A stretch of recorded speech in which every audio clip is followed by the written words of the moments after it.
Hi guys, it's Kelly from Cards by Christine here with you on a Technique Thursday to share with you paper frames.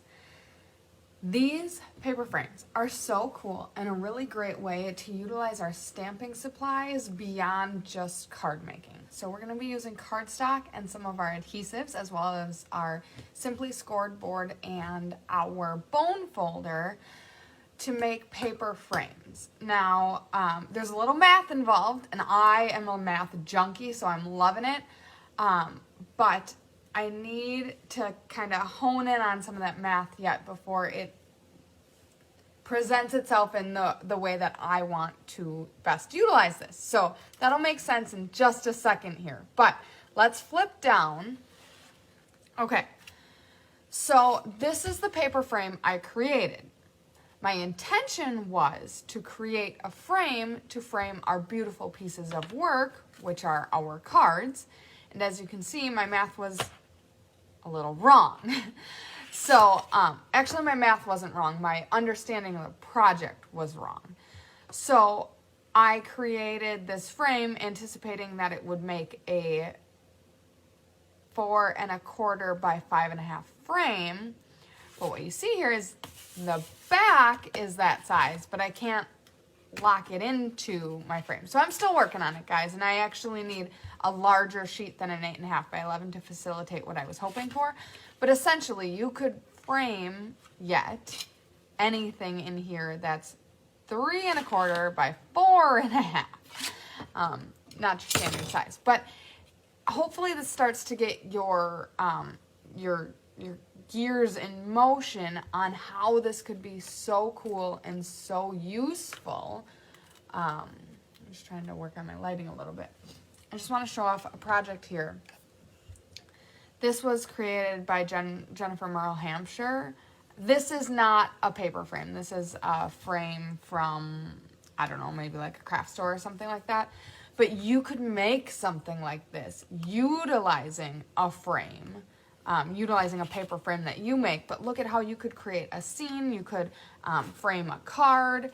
You could, make anything in these beautiful frames that elevates it beyond just making cards. So obviously here we're using stamps, dies, embellishments, ribbons, and all that beautiful stuff that we use to make a card, but to make more of like a gift or home decor or a scene.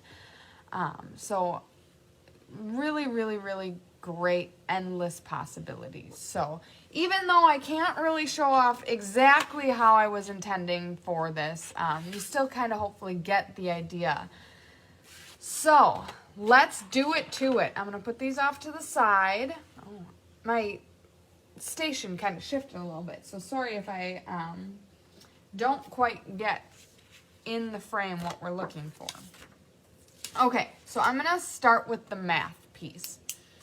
So this is our 8 1/2 by 11 sheet of paper. This I trimmed down just a little bit to get it to the dimensions that I thought I was going for. Didn't quite achieve it, but that's okay. So 8 1/2 by 11 is our finished size. Or excuse me, 8 1/2 by 11 is our paper size. So you can either work backwards to figure out what your finished size is going to be, or you can start with the size that you're going for and work towards to figure out what size of paper you need. So there's two different ways, and I will kind of walk through the math behind how we're doing it. You can make this channel, the frame size, whatever you want it to be. I'm going to do a 1/2 inch because it's the easiest math. But if it doesn't work out how you want it, you can make this a different size all the way down to 1/4 inch, just acknowledging that that's going to be harder to make your scores. But you absolutely can. So don't let that prevent you from making the project that you want. So, sorry, like I said, my workstation is just a little not quite set up. There we go. That's better. Okay, so 8 1/2 by 11. If we're going to be utilizing a 1/2 inch frame, you're going to take 1/2 inch and multiply it by 5, which gives you 2.5. That is for one side. We have 2 sides on a frame. So 2.5 times 2 is 5 inches. So we're going to take 8.5 minus 5 and 11 minus 5. It's going to give you a 6 by 3.5. 3.5, 4, 5, 6, 7, 8.5. 6, 7, 8, 9, 10, 11. Checking my math. So we're going to be creating a place for you to show off a 3.5 by 6 inch piece of artwork. Now, let's say you're wanting to make a frame for a card. Your finished size for the card is 4.25 by 5.5. So we're going to add 5 inches onto that, and you're looking for a 9.25 sheet of paper by 10.5. So Stampin' Up! does sell its colors in 12 by 12. If you're looking to frame this or any of your beautiful cards, you would be using a 9.25 by 10.5 inch sheet of your corresponding cardstock. So this is polished pink. So I would have facilitated the look I was going for if I would have started with that size. I had my math wrong, so that is how you're going to figure out the size of paper you want to start with. Sorry if that's dense on the math, and if you're looking to get it on a sheet that is utilizing a different frame size, remember, you're just multiplying it by 5 and then doubling it, adding that on to the finished size you want, and then that's how you get it. Okay, so math is all done. Okay, so we're going to be making a 3.5 by 6 inch center portion for the frame. Math is done. Let's move on to the fun stuff.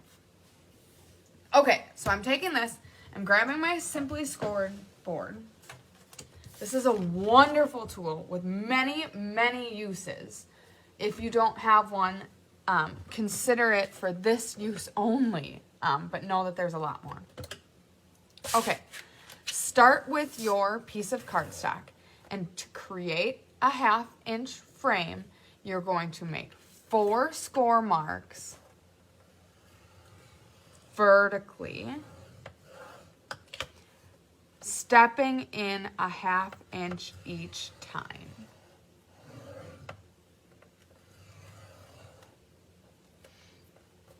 The reason I'm doing a 1/2 inch, I could make my goal work on an 8.5 by 11, but the math is more complicated on making these score lines. So I wanted to do the easiest way, which is to just do 1/2 inch.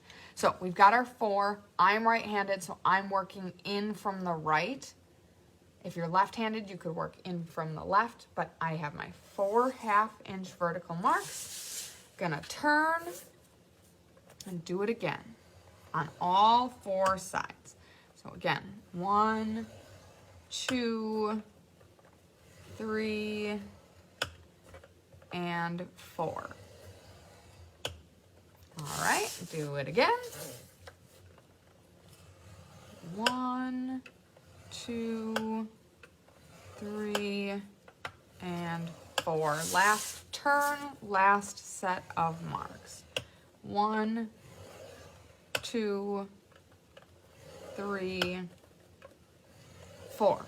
This is the point at which I was making my polished pink one, where I brought in my card, I laid it in the center, which I had trimmed down to make it what I thought was perfect, and I was like, oh, this is gonna be great, I love it!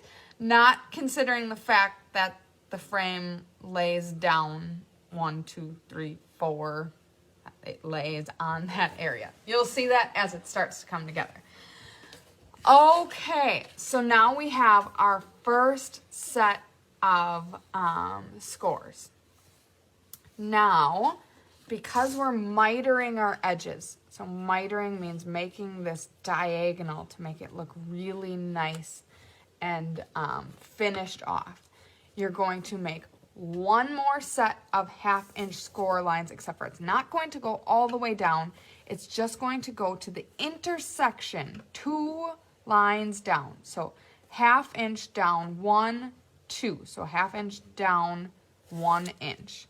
1/2 inch down, 1 inch. This will make more sense, I promise, as soon as we're done. Rotate your paper 180 degrees. Bring it in 1 more 1/2 inch and down 1 inch. 1 more 1/2 inch and down 1 inch. So, our finished paper here, I'm going to try to catch that with the light. We've got 1, 2, 3, 4 marks at 1/2 inch. 1, 2, 3, 4 marks at 1/2 inch. Plus 1 additional mark, 1/2 an inch in, 1 inch down. Okay? And that's just on one side, so that's on the long side. And then on the short side, we've got 1, 2, 3, 4 inches, or 4 1/2 inch full marks across. Okay? Lots and lots of scoring. All right, I am done with my scoreboard now, so I'm going to move that out of the way as to not clutter up my workspace. All right, now you're going to bring in your bone folder. This is very important to use your bone folder to get nice, crisp creases for accuracy here. So we're going to rotate on all 4 sides and fold in on all of our full score lines. So not those 2 little 1-inch scores that we just made, but on all the full length score lines. Okay, I'm going to do the long ends first. Does not matter one bit. We just need to score them all. The reason you want to use your bone folder is you want to have nice, crisp creases. So we're going to go ahead, and now we have all the long ends done. Now we're going to turn it to our short end and fold it in. Okay, 1, 2, 3, and 4.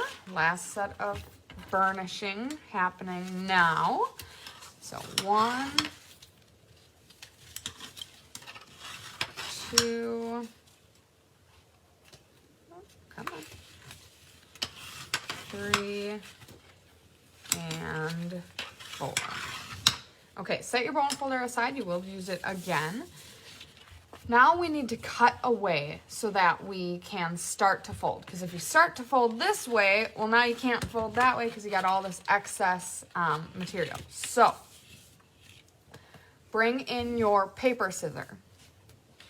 We're going to start on our long end, and we're going to go 4 rows in. 1, 2, 3, 4. So on our first full vertical cut, and we're going to cut along the first score line all the way up to the first horizontal. So you're following the vertical score until we reach our last, or our first, depending on how you're looking at it, horizontal score.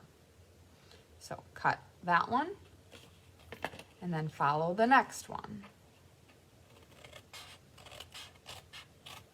Okay, so now you have a full 1x4, and then we're gonna cut the whole section away. Okay, so that is gonna create a piece of scrap that is a 3x4, 1, 2, 3x4, that is garbage. What remains is a 1x4. You're gonna cut here. So we have one more piece of garbage, a 1x3. And then we're gonna miter this corner just so that we're creating a little bit of room for our paper as we start to fold in. Okay, now this is the side with that extra 1/2 inch by 1 inch score. What we're gonna do is cut up along that channel, and then we're going to connect to create create our miter, we're going to connect from here to here and make that cut line. Okay?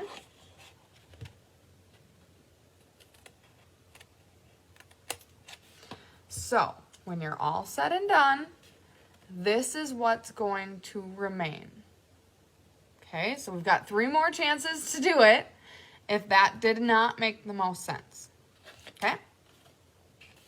So, we're going to cut up our score line, cut up the second most inside score line, cut away the 3 by 4,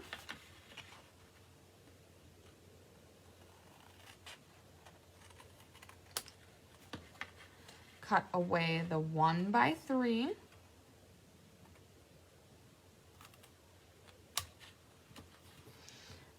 create a short miter. That's gonna allow just for more space for our paper as it folds in. And then on this side, we're going to cut up the 1/2 by 1 inch. And then we're gonna create that angled miter, okay?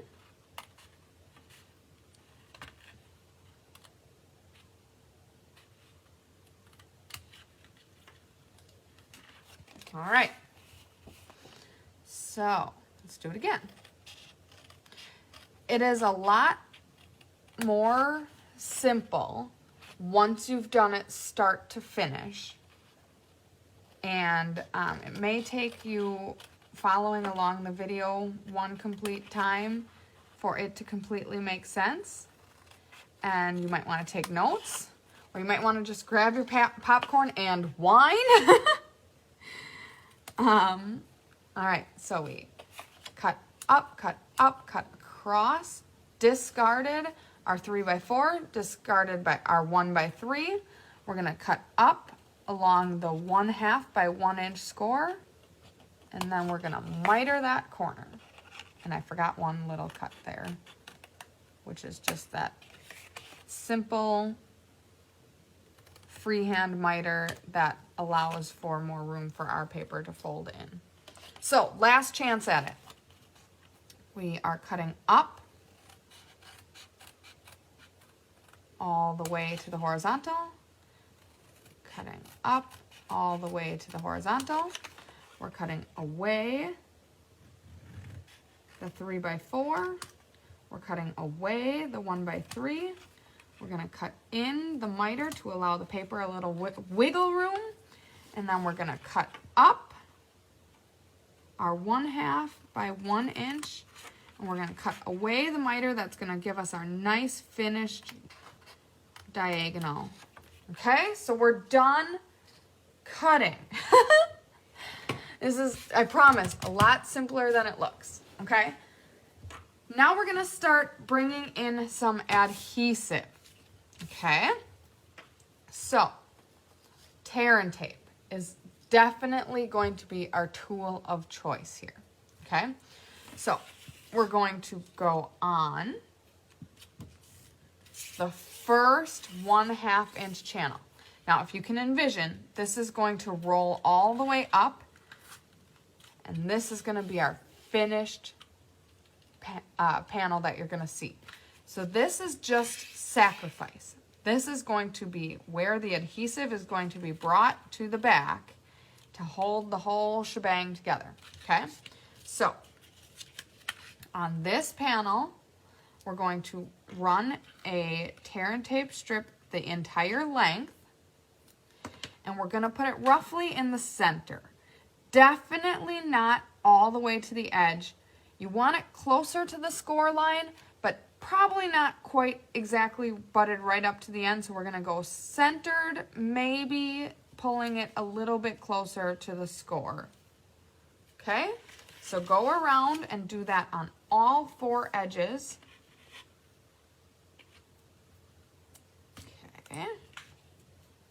Again, roughly centered, bringing it closer to the score line.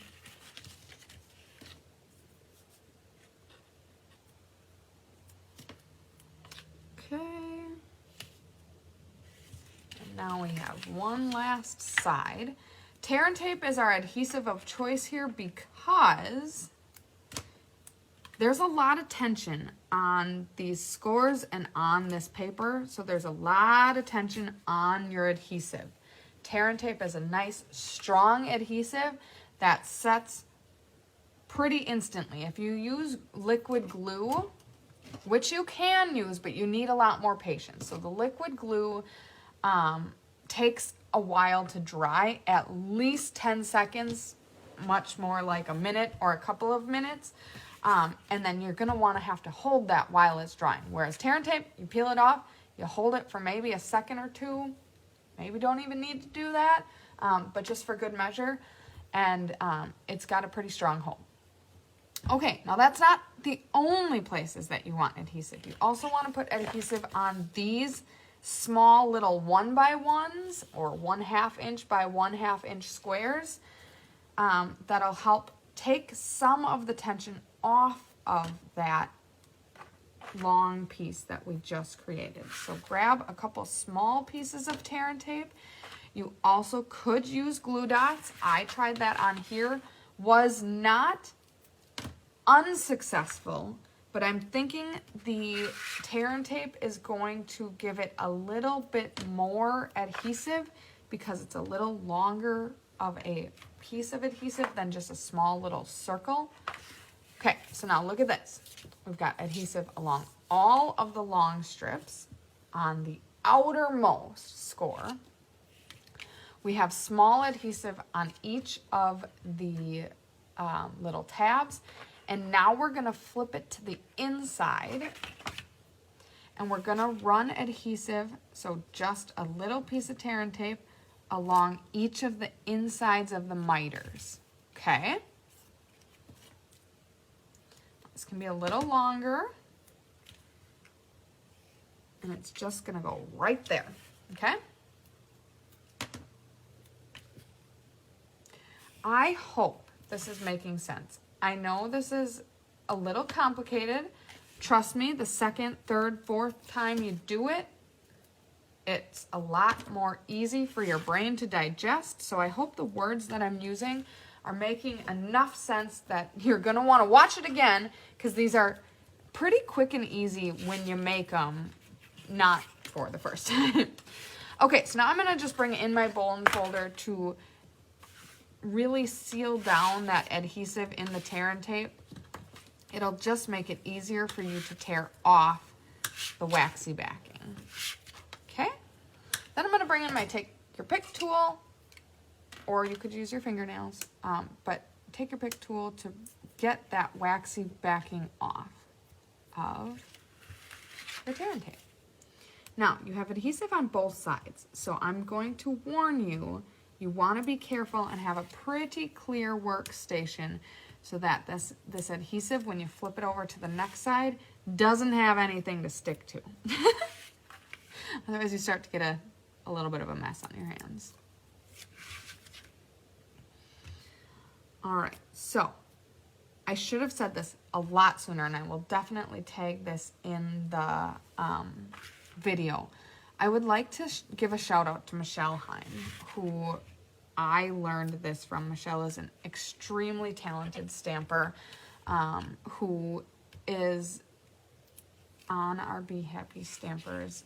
She's from right here in Fond du Lac, Wisconsin. She actually used to own a bead store in town that I actually frequented prior to even knowing her. It's no longer open, but it was, I loved making necklaces and beading.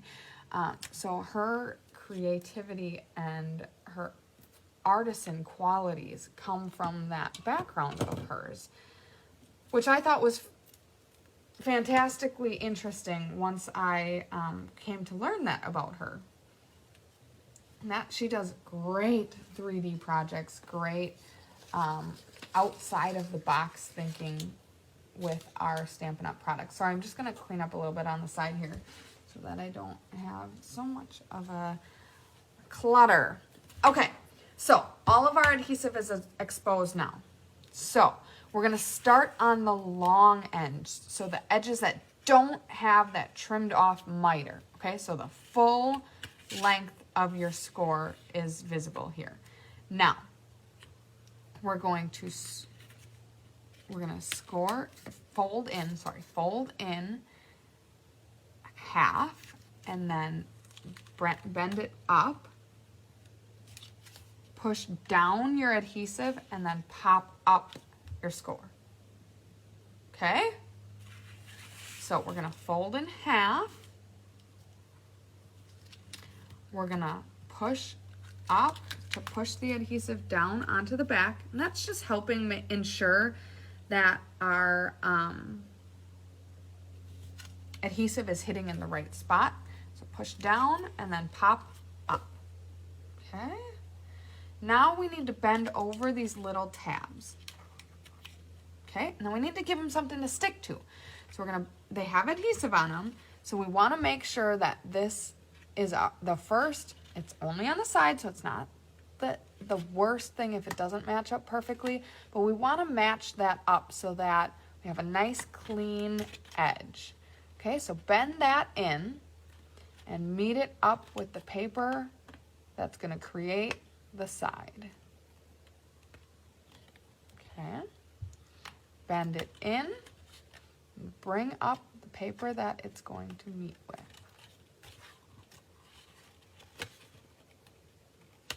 Okay, so we're getting there. It's coming together. Now we want to lay down these mitered corners that we matched up with. And then we're going to tuck this last long piece under until it meets the back to lay under.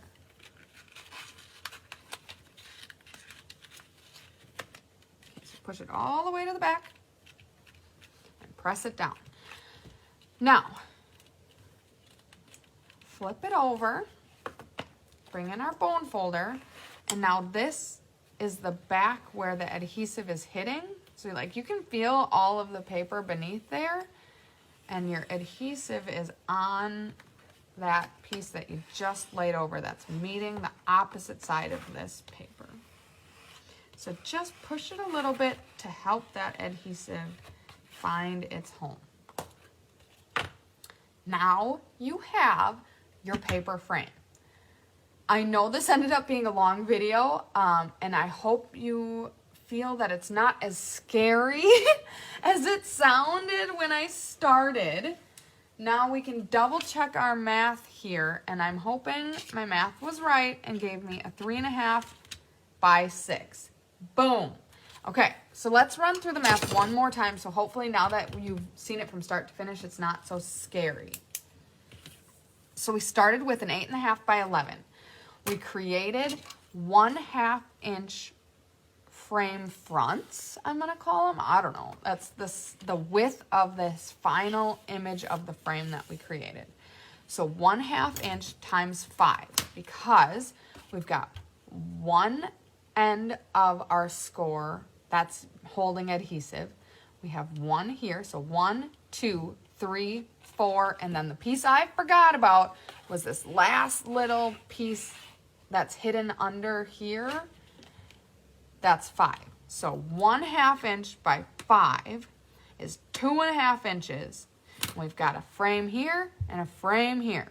So that's 2.5 times 2 sides is 5 inches. So we're taking 5 inches away from our 8.5 to leave 3.5 inches in the middle here.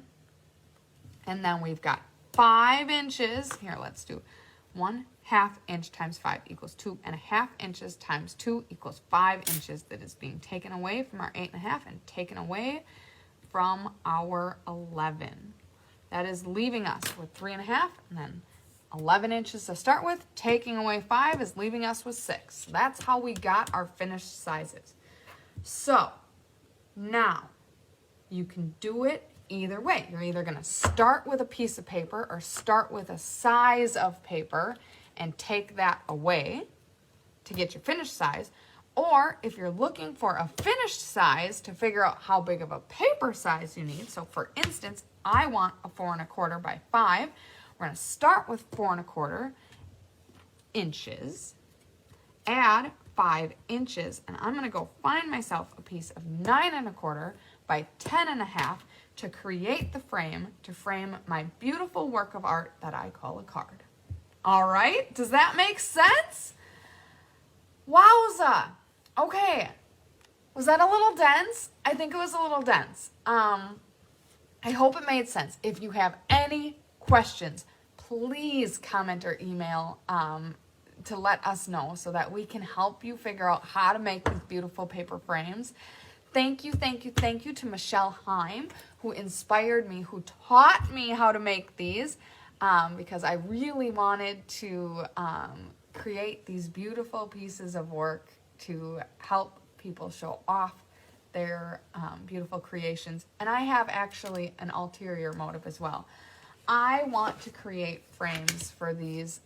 These are affirmation cards. They're from a company that I love called Slumberkins. This is not a plug. This is not a sponsorship. This is nothing. This is just me speaking from the heart about why I wanted to learn how to create these paper frames. I'm going to need big paper. These are 5x7 affirmation cards, so I already figured out what size paper I need. And it, ironically, as I was looking for the piece of paper that I wrote it on, it's ironically 10x12, so I can do this on 12x12 paper. So I need to go find myself 16 pieces of black, basic black, 12x12. So I need to order some of that, because these affirmation cards are, I work at the Children's Museum, and I have 2 children of my own that I want to teach these beautiful affirmations and reinforce in them and teach them that social and emotional health is so important. And if that means anything to you, I strongly encourage you to check out Slumberkins. They are beautiful affirmations. They're beautiful opportunities to teach our children the lessons that I wish I would have learned as a child. However, social and emotional well-being wasn't something we talked about 30 years ago.